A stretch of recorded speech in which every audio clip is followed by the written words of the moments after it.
بسم اللہ الرحمن الرحیم۔ السلام علیکم۔ جب قادیانیوں کے فتنے نے سر اٹھایا تو مسلمانوں نے قادیانیوں کو کافر قرار دینے کے لیے تحریک چلائی۔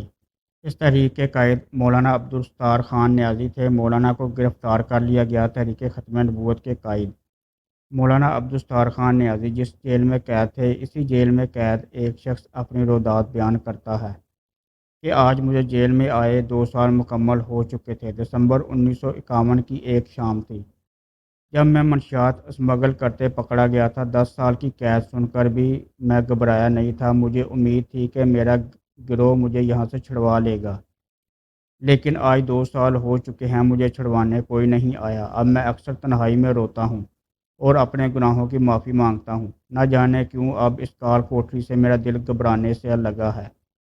اب تو جیل سپرنٹنڈنٹ کو بھی مجھ پر ترس آنے لگا ہے، وہ بھی اکثر مجھ سے حال احوال پوچھنے آ جاتا ہے۔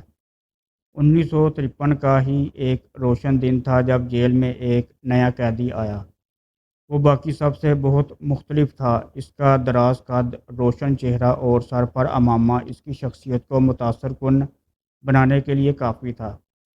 اس کے چہرے کا اطمینان دیکھ کر مجھے بہت حیرت ہوا کرتی تھی۔ جیلر نے بتایا کہ اسے ریاست کے خلاف بغاوت کے جرم میں سزائے موت ہو چکی ہے، لیکن میرا دل قطعی ماننے کو تیار نہ تھا کہ ایسا شخص باغی بھی ہو سکتا ہے۔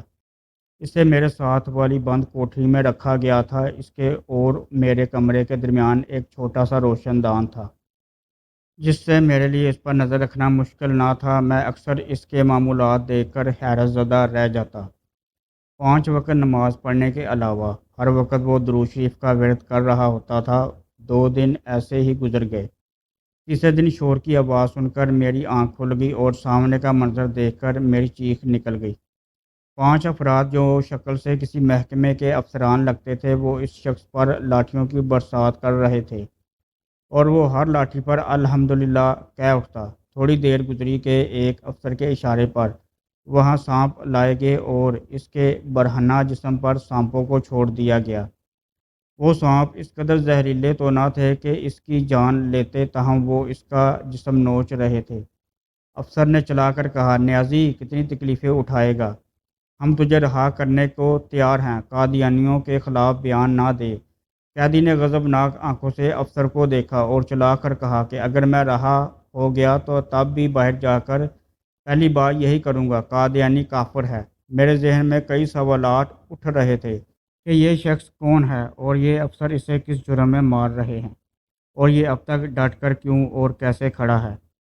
ان کے جانے کے بعد مجھ سے رہا نہ گیا۔ میں نے صدا لگائی، اے اللہ کے نیک بندے، تو کون ہے اور یہاں کیوں آیا ہے؟ یہ لوگ تجھے کیوں مار رہے ہیں؟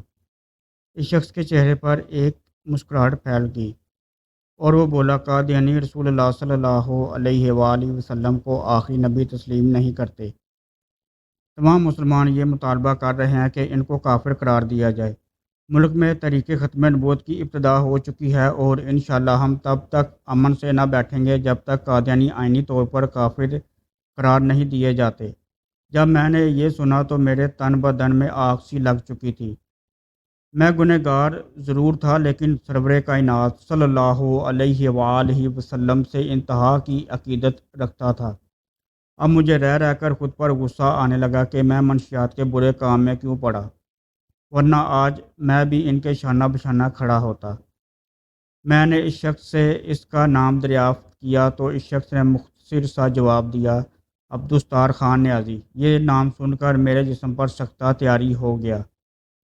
میں کچھ اور کہنے کی جسارت نہ کر سکا، میری آنکھیں نم ہو چکی تھیں۔ میں زور سے چیختا چاہتا تھا لیکن آواز میرے حلق میں ہی اٹک گئی تھی۔ میں اس شخص کو جانتا تھا۔ میں نے اپنے بچپن میں ہر ایک کی زبان پر اس کا نام سنا تھا۔ یہ وہی شخص تھا جس نے قائد اعظم کو پنجاب کے کئی اضلاع سونپے تھے۔ یہ وہی تھا جسے قائد اعظم بھی کہا کرتے تھے، مولانا آپ کی تحریکوں سے پاکستان معرض وجود میں آیا، اور آج یہ میرے سامنے ایک تاریک کوٹری میں موجود تھا۔ اللہ اور اس کے رسول صلی اللہ علیہ وآلہ وسلم کی محبت اسے کہاں لے آئی تھی، اور پھر بے اختیار میری زبان سے اس کے لیے دعائیں نکلنے لگیں۔ اگلے دن وہ ایمان فراموش افسر پھر آ ٹپکے اور اب کی بار میں چلا اٹھا۔ او ظالموں، وہ تمہیں شرم نہیں آتی؟ تم کسے مار رہے ہو؟ کیا تمہیں نار جہنم نہیں ڈراتی؟ لیکن ان سنگ دلوں پر اثر نہ ہوا اور وہ مولانا کو آج گھنٹوں برف کے بلاکوں پر لٹایا گیا، اور جب مولانا بے ہوش ہو گئے تو انہیں چھوڑ کر چلے گئے۔ میں رو رو کر مولانا کو آواز لگا رہا تھا۔ جب تشدد بڑھنے لگا تو مولانا پر کھانا پانی بند کر دیا گیا، لیکن مولانا کو نہ پیچھے ہٹنا تھا اور نہ وہ ہٹے۔ وقت تیزی سے گزر گیا۔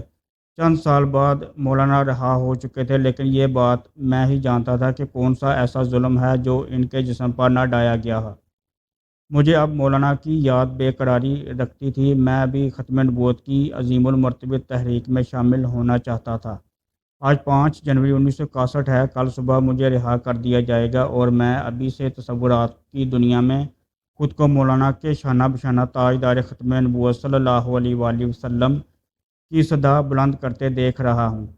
ان کی قبر پر اللہ کی کروڑوں رحمتیں ہوں اور ان کے صدقے ہماری مغفرت ہو، آمین۔ جو اللہ اور اس کے رسول صلی اللہ علیہ وآلہ وسلم کے دفاع کے لیے کھڑے ہو جاتے ہیں، انہیں دنیا کی تکلیف کی بالکل پرواہ نہیں ہوتی۔ ان کا تو مقصد ہی دین کی خاطر اپنی جان کی قربانی دینا ہوتا ہے۔ پھر ایسے لوگ مر کر بھی زندہ ہوتے ہیں، اور ایسے لوگوں پر ظلم کرنے والے لوگوں کو اللہ عبرت کا نشان بناتا ہے، دنیا میں بھی اور آخرت میں بھی۔